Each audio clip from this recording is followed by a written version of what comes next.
Welcome back. All right, so some news of the day for all you fine people for your Tuesday, January 4th. There you go. We're almost a full week through January already. 4 days is closer to 7 than 1.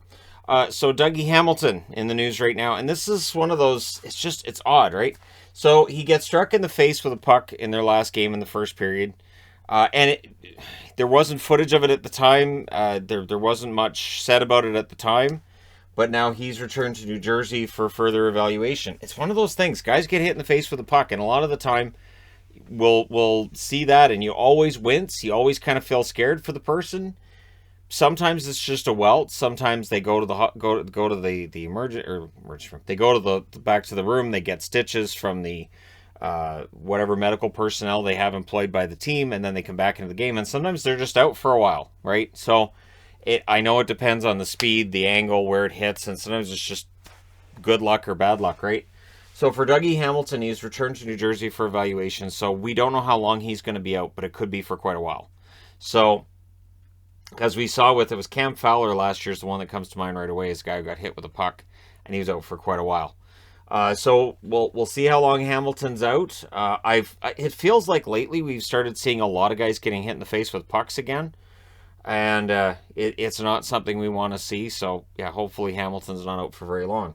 So I don't talk a lot about who is or isn't in protocol from day to day. It changes a lot. It can change between when I do this video now and then when the game starts. So it's this whole fluid situation, right? So as a good example here, Dallas has brought out at least 10 players over the last 24 hours. I think it's 11 now that have exited the list. And this is why Dallas hasn't been playing, because there's just so many. But Buffalo, they currently have 3, as I'm recording this, that have gone into protocol. It's probably going to be 4, and it's likely to be more than that. So this is why, you get all these guys coming out, all these other guys going in, and it's a lot. So I would be able to fill up the board every day with names of guys going in or coming out of the protocol list, and it's a lot. So I'm just using that as an example. Now, a good feel-good story for this year, and in part born through necessity, is St. Louis bringing up Logan Brown. He's been very, very good for them. Brown, of course, a first-round draft pick, never quite made it with Ottawa. It just didn't work. It never worked. And the interesting thing is that he cleared waivers before the season started. I don't think Logan Brown does this anywhere but St. Louis, though. I think if Logan Brown had, say, been picked up on waivers by Ottawa and they bring him back, it wouldn't have worked. If he had been picked up on waivers by Vancouver, I really don't think we would see what we've seen from him. So what he did by playing so well in the absence of so many is he earned himself a job. And so that's why James Neal got waived, is that he earned himself a job on the roster. So that's what we want to see, right? Is that when guys go down and guys get hurt, other players come in and play pretty well, and they force themselves into the conversation. Like for Montreal's a good example too. There are players who've been fill-ins with all of these players out who've played really well. And so I think they've earned themselves either the right to stay on the roster when the guys are back, or the right to be the first call-up when things go wrong. And they may not have been first in line for the call-up before what we've seen from them lately. So there are players making the most of this right now, and I think that's a good thing. Adam Fox. So I talked about this in last night's review. I'll throw it in here too, because it's worthy of note. Because it's never too early in the season to argue over who the best defenseman in the league is. Fox is leading in points.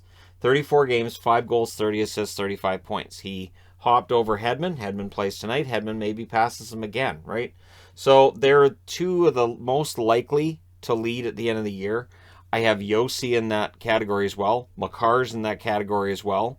If Quinn Hughes keeps playing as well as he has been for Vancouver and his defense is much better than it was last year, there's going to be a pretty crowded picture when it comes to the Norris Trophy.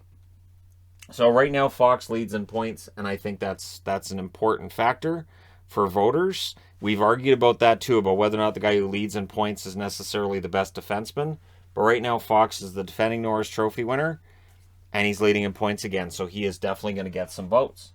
Now, there was a quote out of that game last night that I want to talk about here, because it really stood out to me. So when you hear an announcer say, now that they're only getting about a point a game from McDavid, and goes on to talk about the struggles of the Oilers, and basically this to me is insane. Just imagine if I said, well, the problem is they're only getting a point a game from their star player. People would rightfully roast me for that in the comments. Be like, well, yeah, point a game's pretty good. He's playing really well. Imagine saying, well, the problem is this guy got 82 points last year. They need at least 125 from this guy to compete for the playoffs. What they really need is 150 points from this guy if they want to qualify for the playoffs. It just sounds ridiculous, and yet that it feels like that's what it is with Edmonton. And I know it's not that simple. I don't think it's that simple. I talked about them during this after the 6th game of that 6-game losing streak. Then they won a couple, but they've gone right back into this muck they've been in for well over a month now. And I think it's startling that it's accurate to say they need about 2 points a game from McDavid. If they get 2 points a game from Draisaitl too, that'd be good. And if they do it on 2 separate lines, that'd be even better. It is part and parcel of why things have unfolded the way they have for the Oilers. It's remarkable to watch. They went 16-5. They had all these really great fast break games. I think that the lack of secondary scoring is still a thing right now, and so yeah, there's a lot with the Oilers. Did a video on Calgary yesterday, and I thought, well, I could do a video on the Oilers, but I feel like I'm piling on right now. I've already done a video on the Oilers a few weeks ago. So yeah, that quote just stood out to me. Now that they're only getting around a point a game from McDavid. Yeah, that's alarming, isn't it? They're only getting a point a game from Anyways, interesting note going through my Twitter timeline today, in and amongst all of the complaining and all of the dislike and everything. I have to say, too, that Letterkenny this year, basically in 2 different instances saying, Twitter's a cult. I was like, yeah, they might be onto something. But anyways, Patrick Williams on his count, and I honestly, this is impressive if he's able to accurately get all this, and if he's off by 1 or 2, it's okay. Counts 474 transactions in the AHL since Christmas. So if anybody's wondering, why isn't Shannon doing AHL videos? Because the AHL, with the NHL being the mess that it is going to dramatically affect the AHL. With taxi squads coming back, with all of these protocol lists being as out of whack as they are, you're going to have a lot of guys in the AHL being brought up, guys from the ECHL being brought up to the AHL. Being able to keep track of it, 474 transactions. It is crazy. So there are a lot of beat reporters right now trying to keep everything straight that are not getting paid enough money for all that.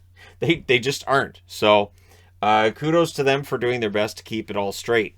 Now, for the upcoming Minnesota game, Jesse Pierce, who again I can recommend following on Twitter. If you like drama-free accounts, I have no problem with sharing in a video at some point. These videos, these are pretty drama-free on Twitter. Jesse Pierce is reporting that Matthew Boldy is on the 2nd power play unit.